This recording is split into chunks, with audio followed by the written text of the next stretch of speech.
तर या चॅप्टरच्या theoretical part मध्ये आपण लास्ट सेगमेंट आहोत. त्याच्यातही एक्झरसाइज मध्ये तुम्हाला जवळपास 14-15 क्वेश्चन्स आहेत. एक्झरसाइज मोठी आहे. आपण त्याला दोन किंवा 2 दिवसात मे बी धरून चला कंप्लीट करू. फक्त या संडेचा क्लास तुमचा संध्याकाळी होईल. त्याचं कारण आहे संडेला आता मंडे पासून शाळा सुरू आहेत सगळ्या. तर आम्हाला संडेला शाळेवर एक मीटिंग असते. एक दिवस आधी शाळा सुरू व्हायच्या. आम्हाला सगळ्यांना सकाळी 7 लाच शाळेवर जायचं आहे.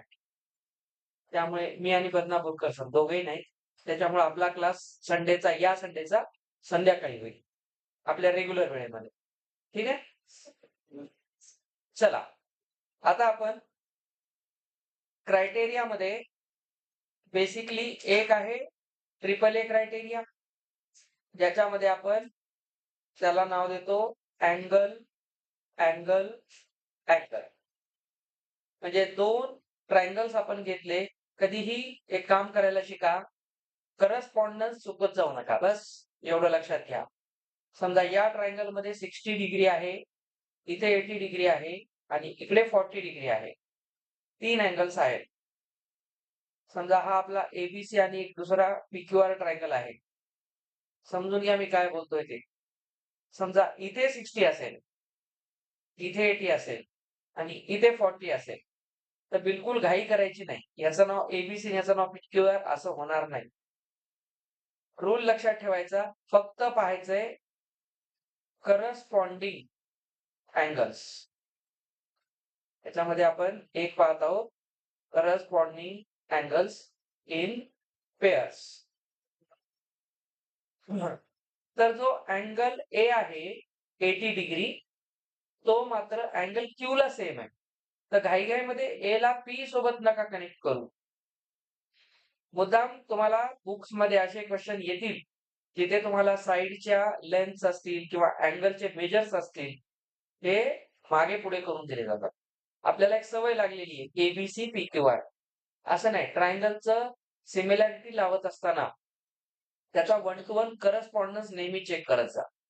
मग त्यासाठी आपण फक्त आधी काय पाहणार, सगळ्यांचं लक्ष इकडे असलं पाहिजे. ए 80 डिग्री आहे तर इथे क्यू 80 डिग्री आहे. त्यामुळं एचं जे करस्पॉन्डन्स आहे, आपण वाटल्यास त्याला असं लिहू शकतो, ए 1 to 1 करस्पॉन्डन्स. आता करस्पॉन्डन्स आपण ऍक्च्युअली कशात लिहितो, पॉइंट्स मध्ये लिहित असतो, व्हर्टायसेस मध्ये. आपण इथे अँगल लिहित आहोत, पण आपण तिथे करस्पॉन्डन्स नाही लिहिणार.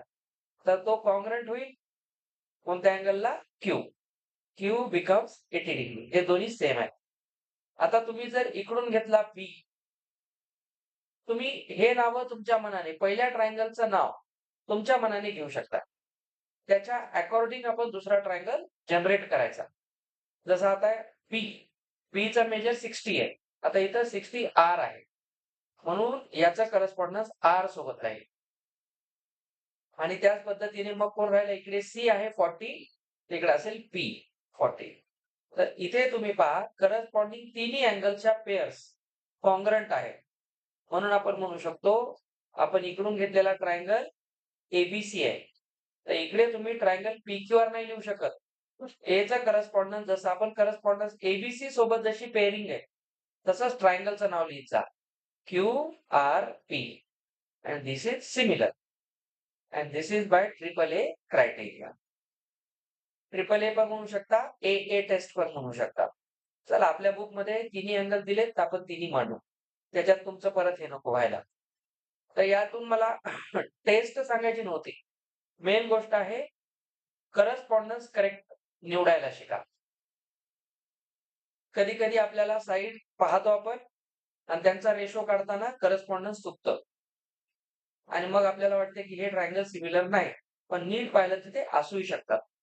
म्हणून करस्पॉन्डन्स इज की फॅक्टर. तर इथं लिहितो, कधीही कोणताही क्रायटेरिया असो, तुम्ही त्या क्रायटेरियामध्ये मग आयदर कॉन्ग्रन्सी दाखवा का सिमिलॅरिटी दाखवा, की फॅक्टर असतो करस्पॉन्डन्स.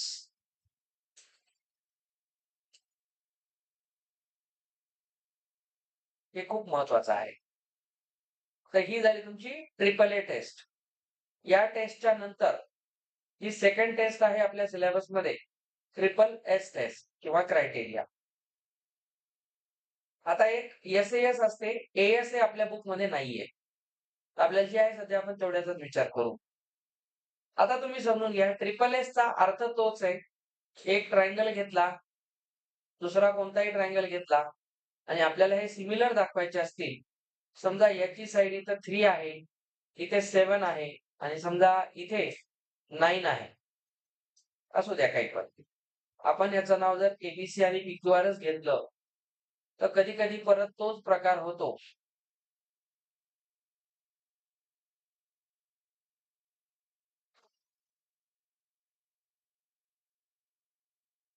अशा पद्धतीने दिलं, तर आपली परत तीच चूक होते. आपण एबी सोबत जर पीक्यू अटॅच केला, तर रेशो 3:14 दिसतो. साइड आहे, अँगल्स नाहीत आता. अँगलमध्ये रेशो काढू नका. साइडमध्ये रेशो पहा. तर 3:14 पहिल्या रेशोत काय अडचण येत नाही पाहिलं तर. पण दुसरा कोणताही रेशो बघा 3:14 नाहीये. हा 7:6 आहे. हा 9:18 म्हणजे 1:2 आहे. तर रेशो चेंज झाले. तर आपल्याला पाहिल्याबरोबर काय वाटतं? सिमिलर नाहीये. पण थोडं जर नीट पाहिलं, तर 3 सोबत 1/2 6 देतो. 7 सोबत हा 14 1/2 देतो आणि इकडे 9 सोबत 18 1/2 देतो. तर कधी-कधी पाहिल्यावर वाटते की हे सिमिलर नाही. परत करस्पॉन्डन्स आला. तर आपण पहिल्यांदा साइड कोणती घेऊ? एबी. आणि त्याचा रेशो कोणासोबत घ्यावा लागेल? क्यूआर सोबत. एबी आणि क्यूआर. हा रेशो 3:6 म्हणजे 1/2 आहे. आता तुम्ही परत कुठे आलात? एबी सोबत बीसी ला आलात. बीसी 7. आता इथे तुम्ही काय घेऊ शकता? क्यूबी किंवा पीक्यू. पण नंतर करस्पॉन्डन्स करेक्ट लावता आला पाहिजे. समजा मी पीक्यू घेतला, तर तो रेशो किती आहे? 7:14 म्हणजे परत 1:2 आणि lastly AC is to PR किंवा आरपी. तर 9:18 परत हा 1/2 आहे. म्हणून तुम्ही म्हणू शकता ट्रायंगल एबीसी सिमिलर ट्रायंगल. आता इथे मेन आहे. एबी सोबत मी क्यूआर घेतला. क्यूआर घेतला समजा. तर बीसी सोबत कोण आहे बघा? पीक्यू आहे. तर बीसी सोबत पीक्यू आहे. तर आपल्या इथे बीसी सोबत पीक्यू येत नाहीये. आर येतोय दिसतं? एक जागा उरली की नाही इथं? तर तुम्ही जर बीसी घेतलं, तर इथं काय यायला पाहिजे? पीक्यू यायला पाहिजे इन केस. तुम्ही असं डोकं लावा. याला क्यूआर न म्हणता काय म्हणा? आरक्यू म्हणा. आता डोकं लावा ना. तर एबी सोबत कोण आला? आरक्यू. आता उरला कोण? समजा पी उरला. तर बीसी सोबत कोण येतो? क्यूपी. बघा. मॅच झाला आणि एसी सोबत आरपी. आता करस्पॉन्डन्स करेक्ट लागले. म्हणून कधीही करस्पॉन्डन्स वरच काम करायला शिका. तुम्हाला परीक्षेमध्ये ट्रायंगल 100% करस्पॉन्डन्स चुकवणारेच येतील. ती सवय लागण्यासाठी मी इथलं एक्झाम्पल आहे तसंच देत आहे. मी जर तुम्हाला नॉर्मल देऊन टाकलं असतं, इथं 3 सोबत इथे 6, 7 सोबत 14, 9 सोबत 18, तर आपल्याला त्या क्रायटेरियाचं महत्व वाटणार नाही. एकदा आधी पाहावं लागेल तुम्हाला, करस्पॉन्डन्स लागतं की नाही. रेशो चेक करावा लागेल. मग करस्पॉन्डन्स चेक करावं लागेल. तर या करस्पॉन्डन्सने हे दोन कॉंग्रुएंट होतील. सिमिलर होतील. तर याला आपण म्हणतो बाय एस-एस-एस क्रायटेरियन. आणि तिसरा जो क्रायटेरियन आहे एस-ए-एस. एस-एस क्रायटेरियन कशाबद्दल बोलतो? As its name suggest side angle side. याचा अर्थच आहे दोन साइडच्या मध्ये इन्क्लुडेड अँगल. तर समजा ही आणि ही साइड आपण घेतली, तर हा अँगल घेतला. इन्क्लुडेड आणि आपण परत पुढे गेलो आणि समजा आपण इथे आणि इथे घेऊन याला इन्क्लूड केलं. वापस तीच गोष्ट. आता मी इथं मेजरमेंटही घेत नाही. समजा याला एबीसी याला पीक्यूआर म्हटलं. आता तुम्ही करस्पॉन्डन्स सांगा एबीसीचा कसा लागेल? बघा ए-बी सिंगल आयडेंटिकल मार्क कुठे आहे? पीआर ला आहे. समजा मी इथे पीआर घेतला. उरला कोण? क्यू. तर बघा एबी कोणासोबत जातोय? पीआर सोबत. पण अँगल बी कोणासोबत यायला पाहिजे? आर सोबत. बघा बी कोणासोबत आलेला आहे? आर सोबत. करस्पॉन्डन्स करेक्ट झाला आता. अँगल पाहताना तुम्ही फक्त हा व्हर्टेक्सच पाहणार ना तिथं होणार अँगल. एवढंच पाहायचंय. आणि परत तुम्ही साइड कोणती घेताय? बीसी. बीसी बघा आरक्यू. आता क्यूआर दिसतं पण ऍक्च्युअली त्याचं नाव कसं यायला पाहिजे आर क्यू. क्यूआर लिहिलं इथं क्यू केलं तर बी हा क्यू सोबत व्हायलाय. रॉंग आहे.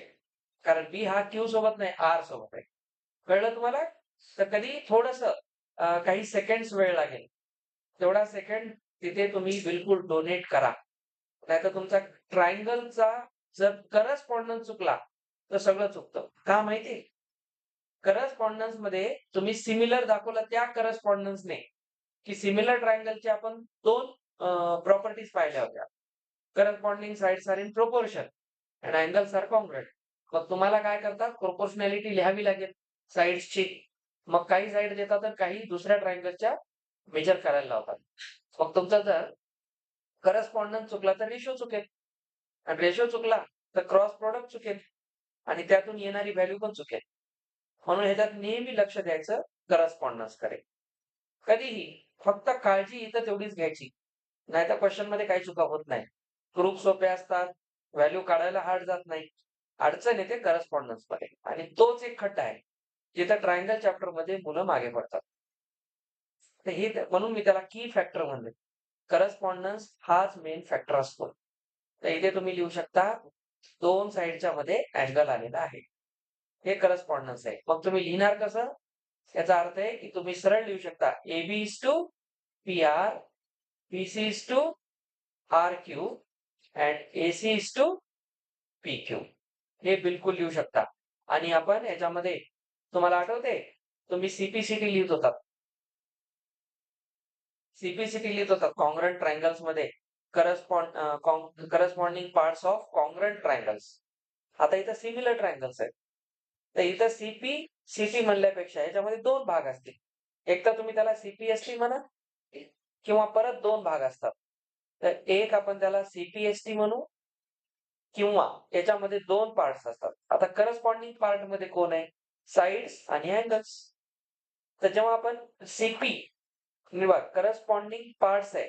तर मला जर अँगल बद्दल बोलायचं आहे, तर मी काय म्हणेल corresponding angles of similar triangles CAST. फक्त हे CAST कास्ट आहे, हे कास्ट नाही. CAST कास्ट काय असते? एखाद्या मूवी मध्ये काम करणारे ऍक्टर्स ऍक्ट्रेसेस पूर्ण त्याला कास्ट म्हणतात. आणि ई लावलं तर आपल्या ते जातीचं कास्ट होतं. ठीक आहे. आता दुसरं कोण आहे? अँगलच्या बाबतीत झालं. एक साइडचे असतं तर त्याला CSST म्हणतात. ठीक आहे. तर corresponding sides of similar triangles. State board मध्ये हे 2 सेपरेट नोटेशन आहेत. तुम्हाला तुमच्या बुक मध्ये CPST पण दिलेलं असू शकते. ठीक आहे. तसं नसेल तर तुम्ही हे 2 सेपरेटली यूज करू शकता. बिलकुल. तिकडं चालतं कॉन्ग्रुएंट ट्रायंगल्स मध्ये. इथे तुम्ही असे 2 करू शकता. हे जेव्हा तुम्ही लिहिता तेव्हा ह्याला तुम्ही काय लिहा सांगा मग? CSST. कारण आपण साइड बद्दल बोलतोय आणि त्या अँगल बद्दल बोला तर आता ऑटोमॅटिक एक गोष्ट आहे, हे सिमिलर आहे. आपल्याला माहिती आहे सिमिलर मध्ये साइड असतील तर रेशो घ्या. पण अँगल असतील तर कॉन्ग्रुएंट करा. म्हणजे तुम्ही एक गोष्ट अजून म्हणू शकता. तर आम्हाला तर दिसतंय बी आणि आर सेम आहे. दिलेलं तर तेवढंच आहे ना. पण आपण प्रूव्ह काय केलं? ट्रायंगल सिमिलर आहे. तर सिमिलर असतील तर तुम्ही ऑटोमॅटिकली ए ला कॉन्ग्रुएंट करू शकता ए ला पी सोबत. हे डायरेक्ट करता येतं. इथं मेजरमेंट असो नसो, नो प्रॉब्लेम. सिमिलरली बी तर आर सोबत आहेच आणि ऑटोमॅटिकली बघा सी होईल क्यू सोबत आणि यांना तुम्ही काय म्हणाल? CAST. आलं लक्षात? ही मेन गोष्ट आहे. तर एवढ्या कॉन्सेप्टवर 6.2 जी तुमची एक्सरसाइज आहे, त्याचा पहिला क्वेश्चन ट्राय करा. 5 मिनिटं वेळ घ्या. पुस्तक उघडून करा सगळ्यांनी. आणि पहिल्याबद्दल तुमचं मत आहे, दुसरं पण आहे, तिसरं बिलकुल नाही, चौथा आहे, पाचव्याबद्दल काय वाटते? नाही का?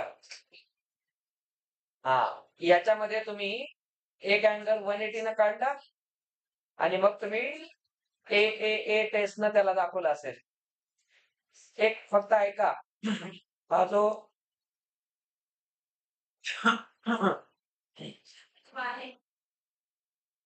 पाचवा आहे 2.5, 5, 3, 6, 80.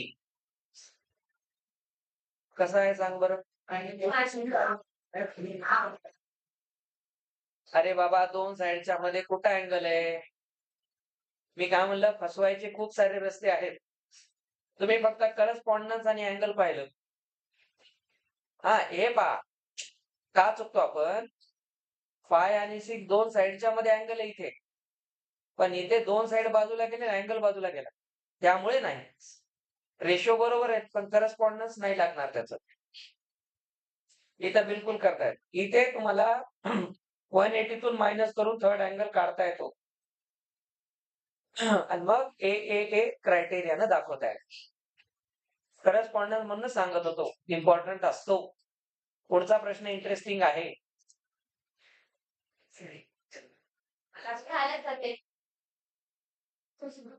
झाला असेल तर पुढे पळत राहायचं.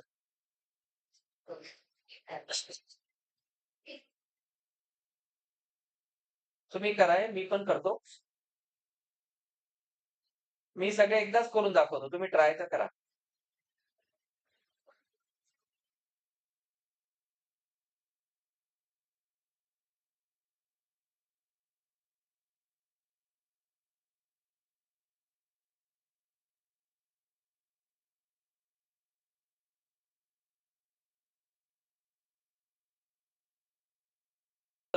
त्यांनी मी म्हणतो त्या पद्धतीनं जमलं का बघा फक्त. मी तुम्हाला याची टेक्निक सांगतो. पहिल्यांदा तर दोन ट्रायंगल सिमिलर आहेत असं दिलेलं आहे, लक्ष द्या. Triangle ODC similar OBA. आता यांनी करस्पॉन्डन्स ऑलरेडी आता बसूनच दिलेला असते, याच्यात आपण चेंज नाही करायचा. संस्कृती पुन्हा पुन्हा नाव घ्यायचं काम पडू नये. ओडीसी ओबीए, तू केलं कायचा आन्सर सांग, काय केलं? बरं, केलेलं असलं तरी चूक असू शकते हे सांगायचं मला. तुम्ही एक काम करणार, आता पूर्ण प्रोसेस इथं सांगतो. आपण लिनियर पेअर शिकलो होतो, तर तुम्ही काय करायचं, लिनियर पेअरने हा अँगल काढायचा. 125 म्हणल्यावर किती यायला पाहिजे? इथं 55 यायला पाहिजे. हा 55 येईल आणि 180च्या रूलने हा अँगल काढा. म्हणजे हे किती झालं? 125. म्हणजे हे पण किती आले? 55. तुम्ही पहिल्यांदा, मी इथं तुम्हाला हिंट देत आहे, फाइंड ऑल रिमेनिंग अँगल्स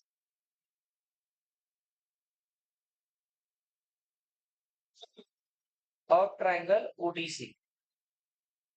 तर एक तुम्हाला सापडतील, अँगल ओ येईल 55 आणि अँगल डीसीओ हा पण येईल 55. हा आल्यानंतर तुम्हाला काय करायचंय, नाव आपल्याला दिलेलं आहे की ट्रायंगल ओडीसी सिमिलर ओबीए. याच्यावरून तुम्ही काय म्हणणार, angle O congruent angle O. हे वापरायचंच आहे तुम्हाला, हे वापरावं लागेल. आपल्याला काढायचंय कोणतं, तर सीडीओ. सीडीओ तर बघा, सीडीओ नुसार कोण येतो? एबीओ. जेव्हा सिमिलर ट्रायंगलचं करस्पॉन्डिंग फिक्स झालं, तेव्हा पहिला ट्रायंगल तुम्ही जसा सायकल मध्ये फिरवला त्या पद्धतीने याला फिरवायचं. जसा बघा इथे ऑर्डर कोण आहे, सीडीओ. सीडीओ तसा हा काय रे, एबीओ. तसंच फिरवायचं त्याला. मग पहा बरं काय होईल, डी कोणासोबत येईल? बी सोबत, करस्पॉन्डन्स आहे. आणि सी कोणासोबत येईल? ए सोबत. तर ओ चा अँगल किती आहे? ओ बघा 55 आणि हा इथला जो ओ आहे तो इथला आहे, तो 55. तुम्ही 100% व्हर्टिकली ऑपोजिट म्हणून केलेलं असणार. हे वरचं लिनियर पेअर मान्य आहे मला, आणि हे पण ट्रायंगलच्या प्रॉपर्टीनं मान्य आहे, पण खालच्या ट्रायंगलचं काढताना तुम्ही सिमिलॅरिटी यूज केली का, म्हणून तुमचा आन्सर चूक आहे, हे सांगायचं मला.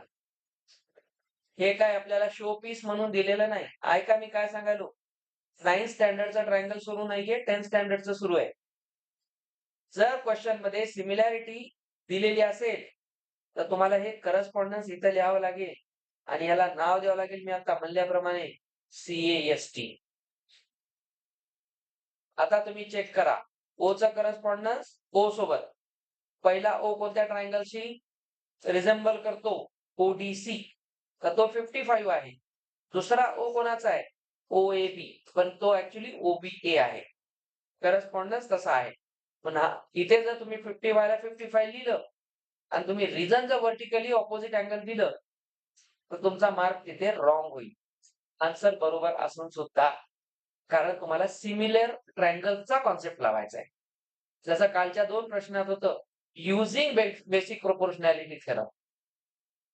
तर मी तुम्हाला म्हणले की नाही, युजिंग म्हणल्यावर तुम्हाला ते यूज करावंच लागेल. हे तसंच आहे. इथे जर तुम्हाला म्हणतं की हे त्यानं का दिलं असतं? तुमचं तर असे निघूच लागलं की उत्तर. असंही निघूच लागलं. पण नाही.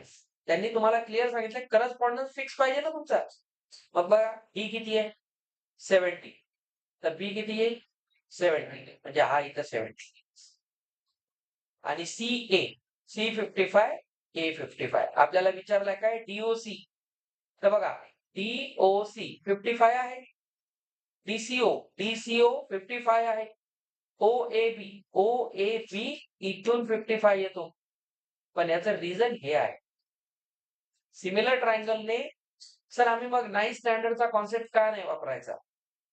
माझं एक नेहमीचं वाक्य लक्षात ठेवा. मी आधीपासून सांगतो. जर जसा क्लास मोठा होतो ना, मॅथ सोपं होत असतंय. सगळ्यात अवघड मॅथ्स लोअर स्टँडर्ड मध्ये असतं. कारण तिथे तुम्हाला आयडियाज काहीच माहित नसतात. तिथे मॅनिप्युलेशन जास्त असतात. डोकं जास्त लावावं लागतं. आता मोठ्या वर्गात आलात, त्यांनी तुम्हाला एक इक्विपमेंट देऊन टाकलं सिमिलर ट्रायंगलच्या प्रॉपर्टी. तर तुमचं काम सोपं झालं ना. नाहीतर सांगा तो 55 तर हा 55 तुम्ही कसा काढला असता माहितीये? तुम्ही काढला असता अल्टरनेट अँगलने. आताही काही जणांनी काढलं तर अल्टरनेट म्हणूनच लिहिलं असेल. त्याला तुम्ही व्हर्टिकली ऑपोजिट म्हणूनच लिहिलं असेल. तर ज्यांनी ज्यांनी लिहिलंय ते रिजेक्ट करा. ही मेथड वापरा. त्याचं रिझन आहे बेटा, ते वर दिली कशाला? म्हणून मी तुम्हाला काल एक वाक्य बोललो होतो.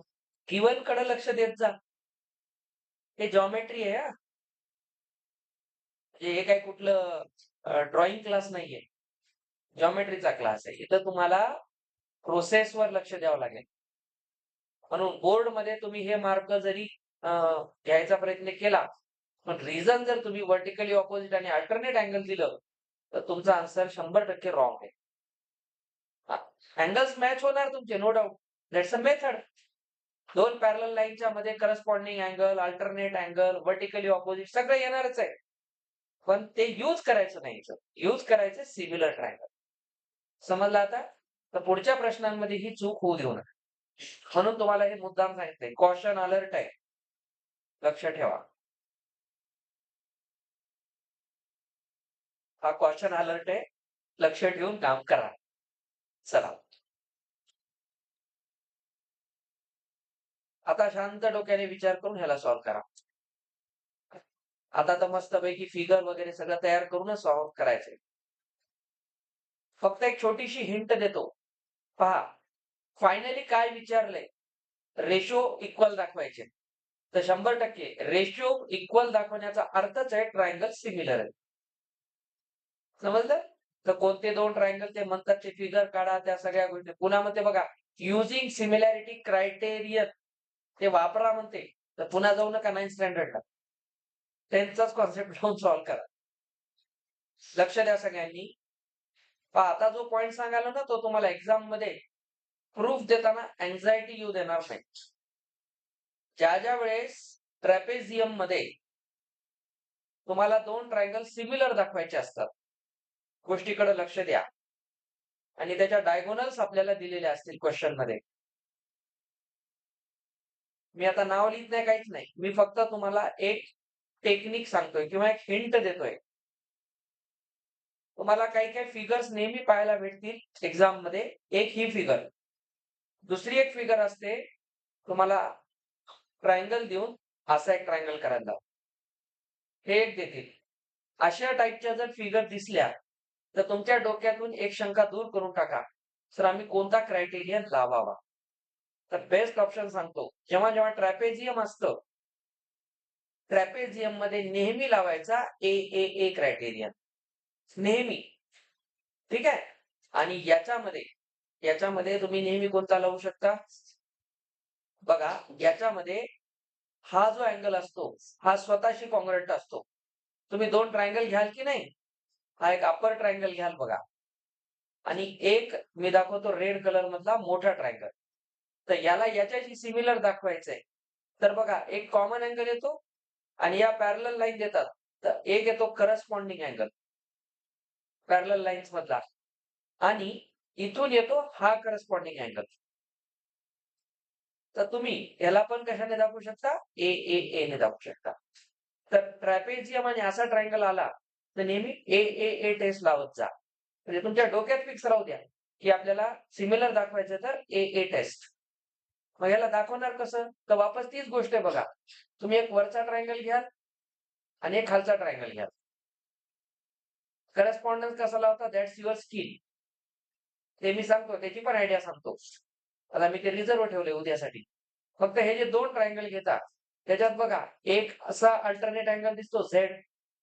तर हा याच्यासोबत दाखवून द्यायचा एक अँगल झाला. इथला अँगल याच्यासोबत दाखवून द्यायचा ए झाले बघा आता. आणि तिसरा व्हर्टिकली ऑपोजिट दाखवायचा. तर झाले ने बरोबर हे. आता मी तुम्हाला एक गोष्ट सांगतो चला. जर तुम्हाला कोणी असं नाव दिलेलं असेल किंवा तुम्ही असं घेतलेलं असेल आणि समजा मी यांचा इंटरसेक्शन ओ मानला. जर मी पहिला ट्रायंगल घेतला ABO, ठीक आहे?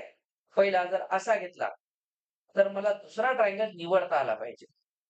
तर ते निवडण्याची एक सोपी पद्धत सांगतो. ABO पहिला कसाही निवडा, नो प्रॉब्लेम. तर ABO आहे ना, तर सुरुवात कुठून केली? ए पासून. तर एच्या ऑपोजिट कोण आहे पाहायचं. तर दुसरा ट्रायंगल सी पासून स्टार्ट करायचा. ओचा करस्पॉन्डन्स ओ सोबत. ठीक आहे, आता बघा इथे ओचं ओ सोबत. आता इथे दुसरा कोण होता? बी. बीच्या ऑपोजिट कोण आहे? डी आहे. तर याला CDO नाव द्यायचं. तर हे करस्पॉन्डन्स करेक्ट आहे. जर तुम्ही AOB घेतला तर दुसरा कसा घ्याल? हे पहा, AOB घेतला तर एच्या ऑपोजिट कोण आहे? सी. COD घ्या. Cash on delivery. आलं लक्षात? अशा पद्धतीने करस्पॉन्डन्स निवडायला शिका. या हिंट खूप हेल्प करतील एक्झाम मध्ये. नाहीतर तुम्ही बरोबर ह्याच्यात काय करणार घोळ. बघा तुम्ही लावून पहा. AOचा रेशिओ CO सोबत आणि OBचा रेशिओ OD सोबत. बघा आले की नाही? तर कोणत्या करस्पॉन्डन्स मध्ये आलं फास्ट? हे. तर करस्पॉन्डन्स कसा निवडता त्याच्यावर डिपेंड आहे. जर या पद्धतीने केला तर काय होतं बघा. AOचा रेशिओ CO सोबत. बघा BOचा रेशिओ DO सोबत. वापस आले की नाही तेच? असं जायचं. तर क्रायटेरियन मध्ये ट्रायंगलचं सिलेक्शन खूप मेन आहे. तुम्हाला पुन्हा पुन्हा तेच सांगत आहे. या हिंट्स डोक्यात ठेवा. या 2 टाइपच्या फिगर खूप विचारल्या जातात 10th मध्ये. येणारे क्वेश्चन एक तर ट्रॅपेझियमचे येतील किंवा अशा टाइपच्या ट्रायंगलचे येतील.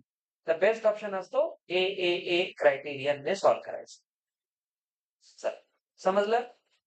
आता तुम्ही फक्त हे 2 ट्रायंगल कसे दाखवायचे मी जनरली तुम्हाला आन्सरच सांगितलं सगळं आता. फक्त कसं करायचं हे लक्षात ठेवा. आता तुमच्याकडे 5 मिनिट वेळ आहे. तुम्ही बायोचं वाचू शकता.